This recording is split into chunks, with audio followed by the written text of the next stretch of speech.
बेटी बन गई हैवान, बाप भाई को काटकर फ्रिज में भरा, बॉयफ्रेंड के साथ हुई फरार, चकमा देकर भागा आशिक। नमस्कार, कैपिटल टीवी में आपका स्वागत है और मैं आपके साथ प्रिया बिस्ट। अब वक्त हो चला है इससे मुद्दों पर विस्तार से बात करने का जो जनता, राज्य, देश और पूरी दुनिया पर असर डालते हैं। आए दिन कई खबरें सामने आती हैं। कुछ खबरें ऐसी होती हैं जिस पर यकीन नहीं होता। ऐसी ही खबर कुछ दिन पहले मध्य प्रदेश के जबलपुर से सामने आई। आपको कुछ दिन पहले मध्य प्रदेश से आई एक डबल मर्डर केस की वो तस्वीर तो याद होगी। ये वही केस है जिसमें जबलपुर की रहने वाली लड़का लड़की एक कातिल जोड़ी ने लड़की के पिता और भाई को ऐसी दर्दनाक मौत दी कि लाश देखने वाले की रूह कांप गई। कत्ल की वारदात 15 मार्च को हुई थी, लेकिन अब इस वारदात के 75 दिनों के बाद पुलिस ने आरोपी लड़की को हरिद्वार से धर दबोचा है। तो क्या कुछ है पूरा मामला और क्या है मामले में नए अपडेट, सब कुछ आपको बताते हैं।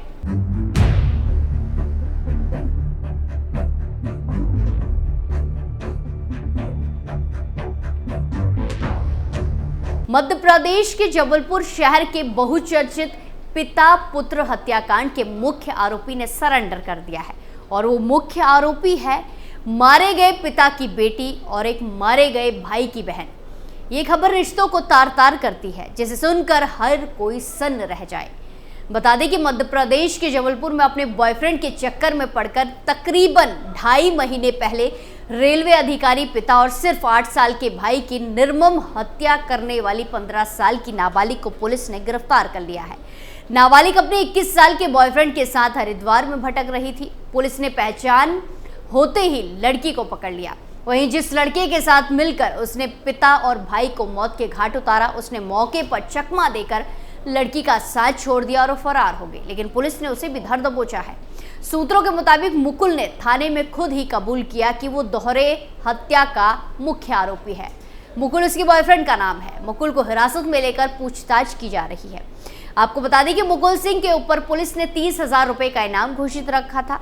2 दिन पहले आरोपी मुकुल मृतक की नाबालिग बेटी को छोड़कर हरिद्वार में पुलिस को चकमा देकर भाग गया था, लेकिन अब गिरफ्तार किया जा चुका है। जबलपुर में हत्या करने के बाद से दोनों नाबालिग लड़की अपने बॉयफ्रेंड मुकुल के साथ फरार हुई थी और पुलिस लगातार इनकी तलाश में थी। लड़की नाबालिग थी, इसीलिए ज्यादा डिटेल ओपन नहीं कर सकते थे, मगर लड़का बालिग था, इसीलिए पुलिस ने उसकी फोटो छापकर पोस्टर जगह जगह लगाए। इन पोस्टरों का फायदा ये हुआ कि हरिद्वार में रहने के दौरान एक दिन अस्पताल में इन्हें एक शख्स ने पहचान लिया। वहां ये लोग 2 से 3 घंटे से ज्यादा रहे थे। व्यक्ति को इनकी पहले मूवमेंट संदिग्ध लगी, क्योंकि लड़की बार बार वॉशरूम जा रही थी और लड़का बाहर खड़ा होता था।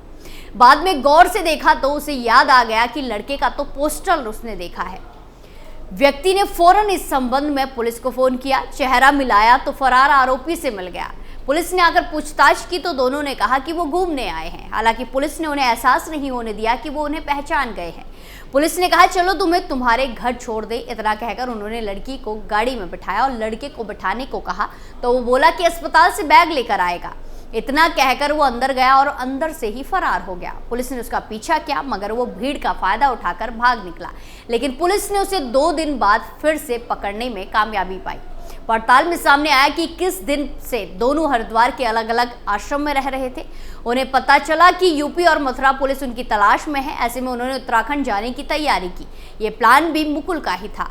मुकुल जानता था कि उत्तराखंड एक टूरिस्ट प्लेस है, यहाँ पुलिस की नज़र उन पर नहीं पड़ेगी। छानबीन में ये भी सामने आया है कि दोनों की प्लानिंग नेपाल जाने की थी, लेकिन नेपाल के लिए उनके पास पैसे नहीं थे। यही वजह थी कि वो नेपाल बॉर्डर से 600 किलोमीटर का सफ़र तय करके हरिद्वार पहुंचे। यहाँ वो दिन में आश्रम में गुजारते और रात में जिला अस्पताल के कैंपस में रहते थे।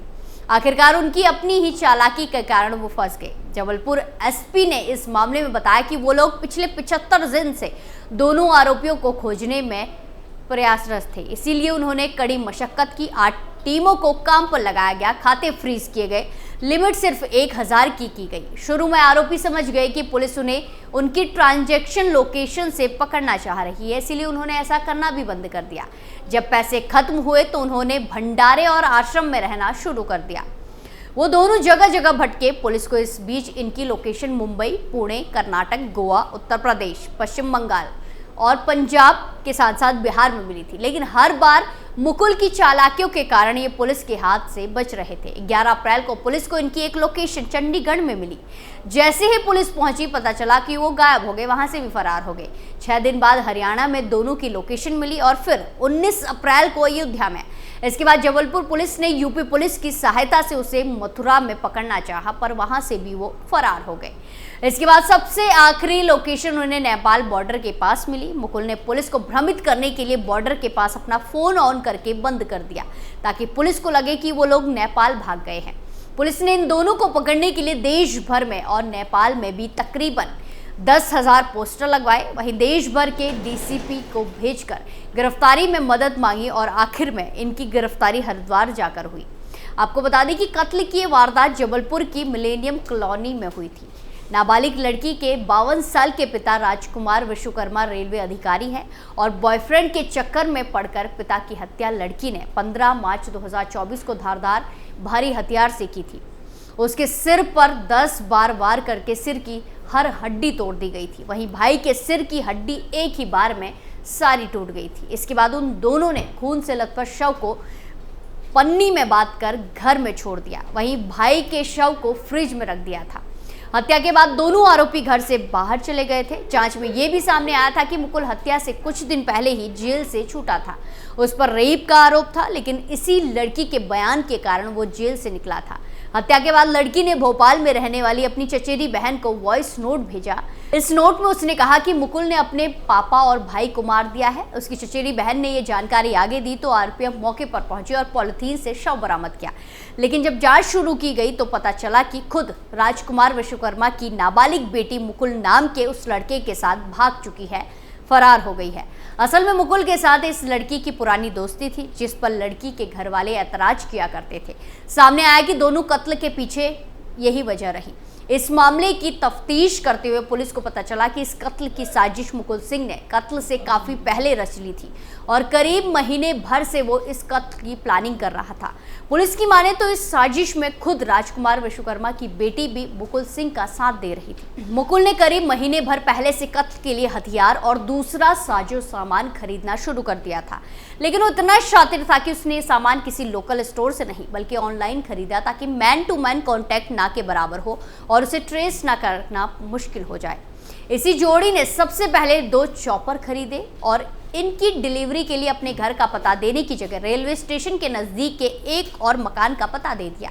इसके बाद डिलीवरी बॉय ने कांटेक्ट कर चॉपर कलेक्ट कर लिया। इन चॉपर को मुकुल ने अपने घर में नहीं बल्कि अपने घर के गैरेज में छिपा लिया था। इसी तरह मुकुल ने गैस कटर और हैंड ग्लव्स जैसी चीजें भी ऑनलाइन खरीदी थी, जिनका इस्तेमाल उसने कत्ल करने और सबूत मिटाने के लिए किया था। कत्ल के बाद जब बाप बेटे की लाश का पोस्टमार्टम हुआ तो पता चला कि कातिल ने किस बेरहमी से दोनों की जान ली। राजकुमार विश्वकर्मा पर चॉपर से 10 वार किए गए थे, जबकि मासूम बच्चे पर 6 वार।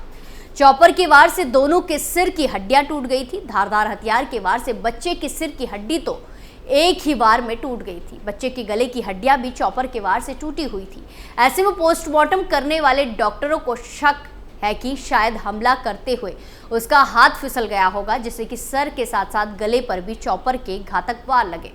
जांच में पता चला है कि आरोपी मुकुल सिंह के 2 बैंक अकाउंट हैं, लेकिन उनमें ज्यादा पैसे नहीं थे। पर राजकुमार विश्वकर्मा की बेटी अपने पिता का डेबिट कार्ड और मां के जेवर लेकर निकली थी। दोनों इसी डेबिट कार्ड से अब तक अलग अलग शहरों में घूम घूम कर पैसे निकाल रहे थे। वो जिस शहर में पैसे निकालते थे वहां फोन स्विच ऑफ कर देते थे, जबकि नई जगह पहुंचने पर फोन फिर से ऑन होता था। पहले तो पुलिस ने उन्हें ट्रैक करने के लिए उनके बैंक खातों को खुला ही रखने दिया, लेकिन जब उन बैंक खातों में जमा पैसे भी खत्म हो गए तो पुलिस ने वो अकाउंट फ्रीज करवा दिया। पुलिस को यह भी पता चला कि राजकुमार विश्वकर्मा के बैंक खाते की जांच से ये क्लियर हुआ है कि कत्ल के बाद पहले 4 दिनों में यानी 15 मार्च से 18 मार्च तक यूपीआई के जरिए उनकी बेटी ने उनके खाते से 1,28,000 रुपए निकाले थे। लेकिन अलग अलग जगह रुकने के दौरान ये पैसे लगातार खर्च होते रहे और इसी वजह से मुकुल और उसकी गर्लफ्रेंड की मुश्किलें बढ़ गई। आखिरकार पुलिस ने उन्हें हरिद्वार में ट्रैप कर गिरफ्तार कर लिया है और आगे की जांच चल रही है। स्पेशल स्टोरी में आज के लिए इतना ही। फिर पेश होंगे नए मुद्दे के साथ। बाकी तमाम खबरों के लिए देखते रहिए कैपिटल टीवी उत्तर प्रदेश। नमस्कार।